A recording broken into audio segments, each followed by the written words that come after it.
If they made one little slip there, it would be lights out because they would just get swept down this raging water downstream. You'll see the weather map that I have here for you. And again, these clouds, these storms, they have been popping up with almost no warning. Interstate 77 around Highway 70 up through the Statesville area. So there's potential for wind damage here. We'll talk much more about this and the rest of your First Alert forecast coming up. Eric, thank you. And there's concern for people in Catawba County as well as they celebrate this 4th. The rain continues to fall, and the higher the water rises at Lookout Shoals. Our Kristen Hampton shows us why people who live along the lake fear this may be a case of deja vu. I think the best way to show you the impact the rains have had on this area is to take a look at a comparison from yesterday to today. Yesterday afternoon, this is what it looked like along Lake Lookout Shoals. See that swing right there between the trees? You wouldn't want to be sitting in it today. The waters here on this lake could rise several more feet before the system moves on. In Catawba County, Kristen Hampton, WBTV, on your side. And WBTV is on your side, monitoring water levels in our area, lakes and rivers as the rain continues to fall. You can also take a glance at those numbers. We have a link to Duke Energy's webpage on WBTV.com. WBTV continuing our coverage of preparations for the July 4th fireworks near Uptown tonight. While there are concerns about the rain, police are focusing on safety. A year ago, officers reported no major problems despite making 7 arrests. They treated the event as a dry run for the Democratic National Convention. WBTV's Steve Crump is live from Memorial Stadium where events are already underway. Steve, I think you learned that police are using some of their tools and methods from the DNC.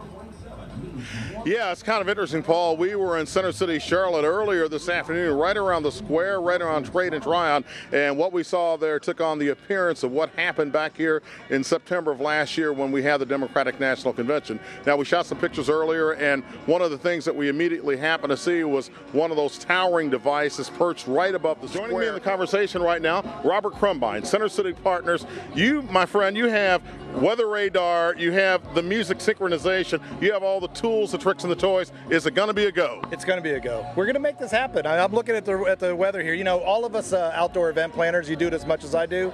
You're sort of an amateur meteorologist. Eric knows it all, but I look at this radar and I'm thinking, you know, we're going to get it. I mean, something may come through here quick, but we're ready to go for 9:30. You know, one of the things at 4:15 there was rain, 4:05 there was rain, 6:15 no rain. Yep, and all I need is on my calendar, my countdown. I've got. Let's look at this thing here. 3 hours, 20 minutes, and 28 seconds to showtime. So I feel really good about this. If I can get through that, we're good to go.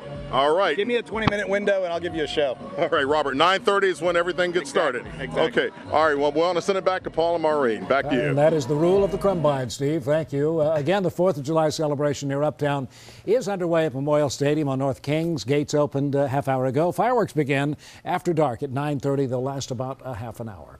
Several other fireworks displays taking place tonight. You can see some from the Collett Street Recreation Center and Catawba Meadows Park, that's in Morganton.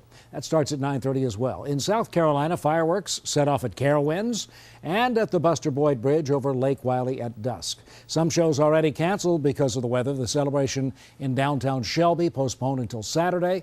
Rock Hill has canceled its Red, White, and Boom event until further notice. WBTV is following a crime alert for you in West Charlotte. Police say they're searching for a man who shot someone at the Citgo gas station. Officers say 2 men got into an argument early this morning on Parkwood Avenue. One of them allegedly pulled out a gun and shot Che Matura at close range. Police say Matura is in the hospital right now with serious injuries. They say the victim and shooter did not know each other. Paul?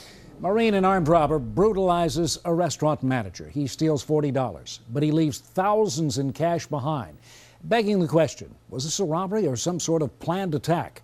Here's more in my weekly Crime Stoppers report. And again, I warn you, you're about to see a man beating a woman. It may upset you. A gunman in the Zaxby's on West Sugar Creek Road Saturday night after closing hours goes through an unlocked door right into the manager's office. When she comes out, he pounces on her. A shot is fired. He goes through a computer screen. 2 employees hear the manager's screams. They run for help and call police. The robber then continues his brutal assault on the manager while gathering some cash into his bag. Now, here's the odd part. Look at that. He took $40 and left thousands on the table untouched. It make you wonder. I don't know if he was actually, the robbery was the motive. Police say it appears it may be linked to someone getting fired, possibly at the restaurant. The manager suffered some cuts. She'll be okay. Here's a description. Slim black male, 5'10", 150 pounds, wearing a dark blue jacket, blue cap. He had braids past his ears and was wearing white gloves. Can you help catch him? Call Crime Stoppers. 704-334-1600. There's up to $1,000 in reward money available. All new at 6 o'clock, dramatic photos out of Forest City in western North Carolina following a storm there. 2 boys ages 11 and 14 rescued from this fast-flowing creek. Firefighters say a father of one of the boys jumped in but was not able to reach them. Firefighters then arrived and needed about half an hour to bring the boys out safely. One boy was immediately reunited with his parents. Both boys are expected to be okay. There's a new effort underway today to help keep area lakes and rivers safe. Authorities in the Carolinas on patrol looking for boaters driving under the influence. And tonight, we have new results of another safe boating initiative. The North Carolina Wildlife Resources Commission says 22 people were arrested for driving while impaired last weekend. That's 10 fewer arrests than last year.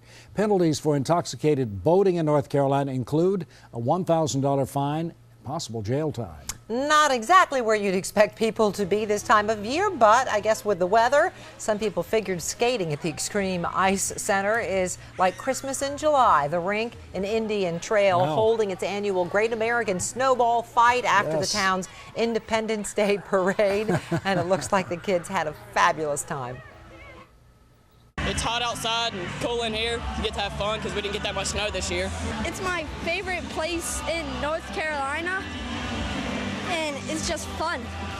I've been there, and it is fun. It's just not fun when you're falling down on your behind. No, but with all this heat and humidity, it's great to get indoors on something like that. How fun. Next at 6, a Rock Hill woman says it came from nowhere. A fox attacked her during a jog.